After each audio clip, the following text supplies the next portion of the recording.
Good morning friends.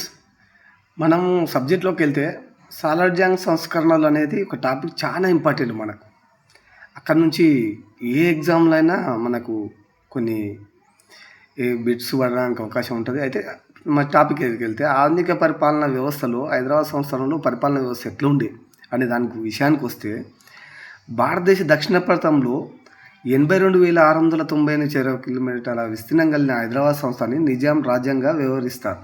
అదే ఇందులో కొన్ని ప్రాంతాలు ఉన్నాయి. తెలంగాణ ఉంది, మరాఠవాడ ఉంది, కన్నడ ఉన్నాయి ప్రాంతాల్లో. అంటే వీళ్ళు పరిపాలనా కాలం కూడా 1724 నుంచి 1948 మధ్యకాలంలో అసబ్జాయి అంటారు వీళ్ళ వంశ పేరు, పరిపాలించడం జరిగింది. ఈ రాజ్యానికి మూల పురుషుడు నిజాం ఉల్ ముల్క్. ఈయనను అసబ్జా అనే బిరుదుతో పాలించినందువల్ల ఈ వంశానికి అసబ్జాయి అనే పేరు వచ్చింది.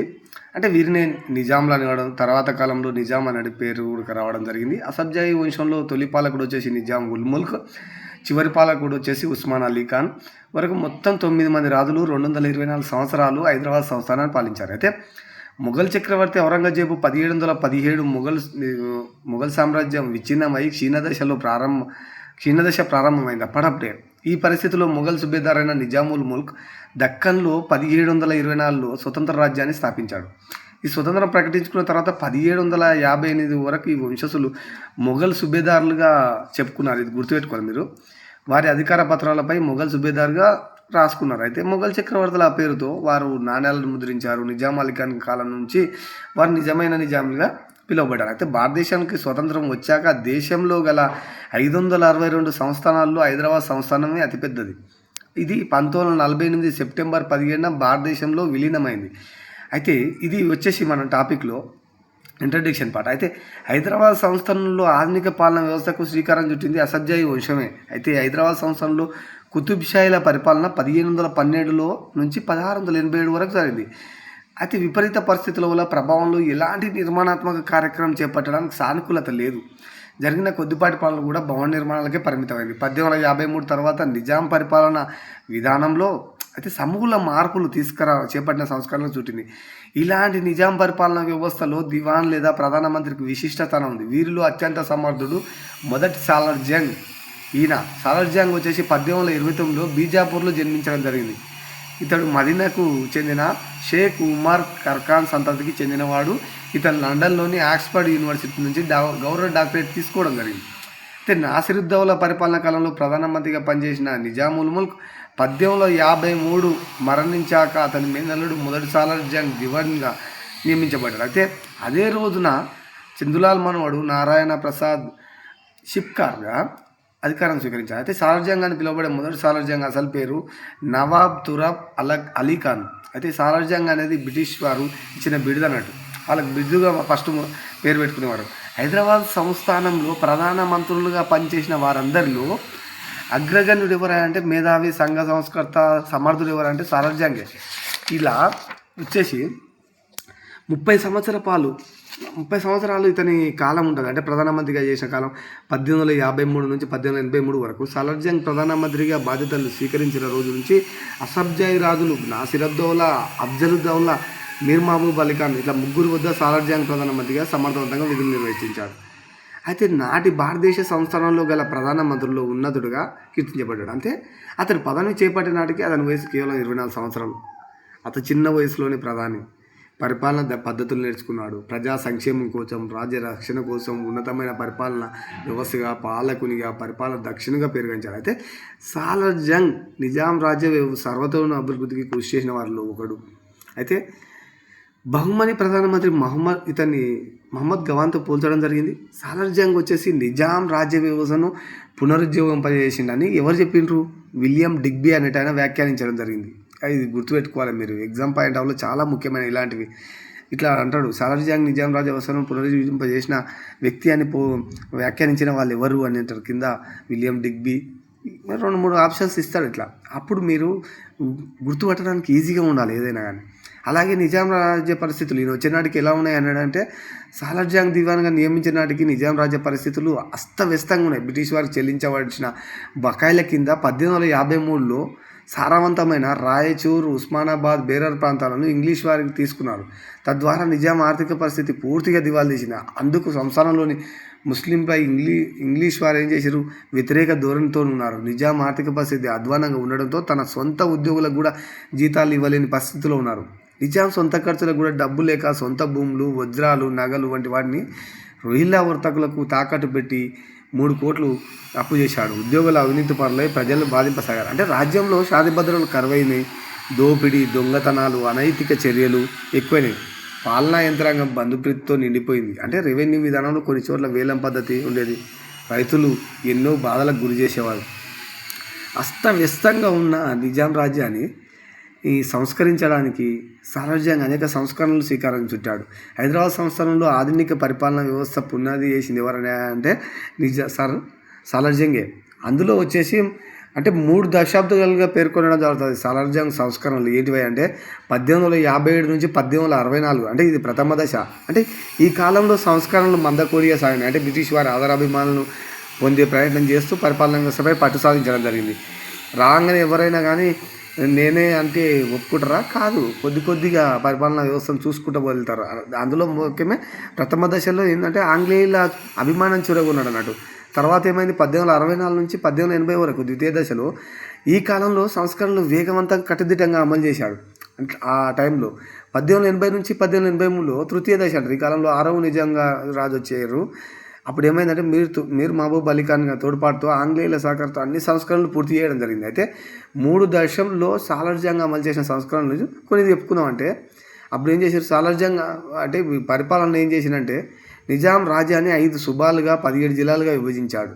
జిల్లాలను తాలూకాలుగా విభజించాడు. ప్రతి సుబాకు ప్రధానాధికారి సుబేదార్ని చేశాడు. జిల్లాకు అవ్వల్ తాలూకాదార్ అంటే కలెక్టర్, ప్రతి తాలూకాకు తహసీల్దార్ ముఖ్య అధికారులుగా వ్యవహరిస్తారు.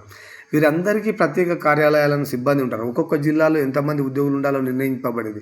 అంటే పాలనా యంత్రాంగానికి దివాన్ లేదా ప్రధానమంత్రి ముఖ్యాధిపతి. అంటే కేంద్ర ప్రభుత్వ విధులను 4 శాఖలుగా విభజించి ఒక్కొక్క శాఖకు ఒక్కొక్క మంత్రిని నియమించాడు. అదే అలాగే 1868లో ఏం చేసిండు, సర్దార్ ఉల్ మహల్ అనే పేరుతో 4 మంత్రులు నియమితులయ్యారు. వారికి నూతనంగా ఏర్పడిన పోలీసు, న్యాయ, రెవెన్యూ శాఖ ఇచ్చారన్నట్టు.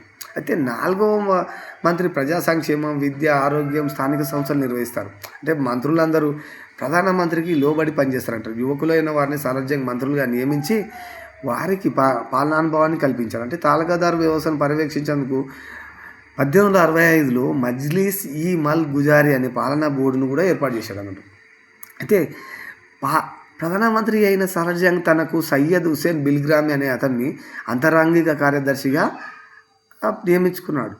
అంటే ఇప్పుడు పర్సనల్ సెక్రటరీ ఎట్లయితే ఉంటారో పిఏ అంటాం, అంటే అంతకు తెలిసే జరుగుతుంటాయి అన్నీ. అట్లా ఈయన కూడా అంతరంగిక కార్యదర్శి ఎవరిని నియమించుకున్నాడు, సయ్యద్ హుసేన్ బిల్గ్రామి అనే అతన్ని నియమించుకోవడం జరిగింది. బిల్గ్రామ్ అంటే ప్రభుత్వ ప్రధాన కార్యదర్శిగా 1876 నుంచి 1883 వరకు, అంటే సాలార్జంగ్ మరణించే వరకు ఆ పదవిలో ఉన్నాడు. అంటే అది ఇతని ఆధీనంలోనే ఇంగ్లీష్ కార్యాలయం కూడా ఉండేది. అంటే ప్రభుత్వ కార్యాలయాలు నిర్వహించడానికి 14 కార్యాలయాలను సాలార్జంగ్ ఏర్పాటు చేశారు. దీంతో నిజాం రాజ్యంలో పాలనా వ్యవస్థ క్రమబద్ధించుకున్నాడు. అంటే అట్లా పరిపాలనా విధానం మొత్తం ఏం చేసిందంటే సాలార్జంగ్ చేతుల మీదనే నియంత్రణలు కొనసాగాలంటారు. ఇతన్ని దివాన్ లేదా రిజెంట్ అని కూడా ఆ కాలంలో అనేవారు, సంబోధించేవారు. అంటే సాలార్జంగ్ ప్రధానిగా ఉన్న చివరి దశలో అంటే 1880లో పరిపాలనా వ్యవస్థలో అనేక మార్పులు తీసుకొచ్చాడు. పరిపాలనలో ఉప ప్రధాని, బ్రిటిష్ రెసిడెంట్, ఆర్థిక మంత్రి, అత్యంత ముఖ్యమైన 4 శాఖల సలహాలను సాలార్జంగ్ తీసుకొచ్చాడు. అలాగే పరిపాలనా వ్యవస్థలో సమర్థతను పెంచడానికి ఏం చేసిండు, అధికార విభజనకు శ్రీకారం చుట్టిండు. సమర్థవంతమైన పరిపాలన అందించడానికి పరిపాలనా వ్యవస్థను 14 శాఖలుగా విభజించాడు. ఏంటివి పరిపాలనా శాఖలు 14 అంటే 1 రెవెన్యూ శాఖ, 2 న్యాయశాఖ, 3 పోలీస్ శాఖ, 4 ఆర్థిక శాఖ, 5 సైనిక శాఖ, 6 వైద్య శాఖ, 7 ప్రజాపాలన శాఖ, 8 రాజకీయ శాఖ, 9 తపాలా శాఖ, 10 రైల్వే టెలిగ్రాఫ్ శాఖ, 11 సర్వే కాస్ భూముల శాఖ, 12 వచ్చేసి న్యాయ చట్టాల శాఖ, 13 పురపాలక శాఖ, 14 విద్యాశాఖ. ఇట్లా 14 శాఖలను విభజించుకున్నాడు అన్నట్టు పరిపాలనా వ్యవస్థను మంచిగా చేసుకోవడానికి. పైన పేరు కూడా 14 శాఖలు, 7 శాఖలకు ప్రత్యేకంగా మంత్రులు ఉండేవారు. అదేది రెవెన్యూ, పోలీసు, న్యాయ, విద్య, వైద్య, ప్రజాపనులు, పురపాలక శాఖలు. ఈ శాఖలకు మంత్రులకు సదర్ ఉల్ మిహామ్ అని అంటారు. అంటే ఈ మంత్రులకు ఆయా శాఖలు సంబంధించిన సమాచారాన్ని కార్యదర్శుల ద్వారా రూపొందించి నేరుగా ప్రధానికి అంటే ఆ ప్రధానికి అనుసంధానంగా ఉండేవారు అన్నట్టు. అయితే మీరు ముఖ్యమైన శాఖలకు మంత్రితో పాటు ఉపమంత్రి కూడా ఉండేవారు. అంటే ఇతన్ని సెమీ ఉదర్ ఉల్ మిహం అనేవారు. అంటే ఉపమంత్రి పదవికి కూడా సహాయపడుతూ పన్నుల వసూల్లో కీలక పాత్ర వహించేవారు.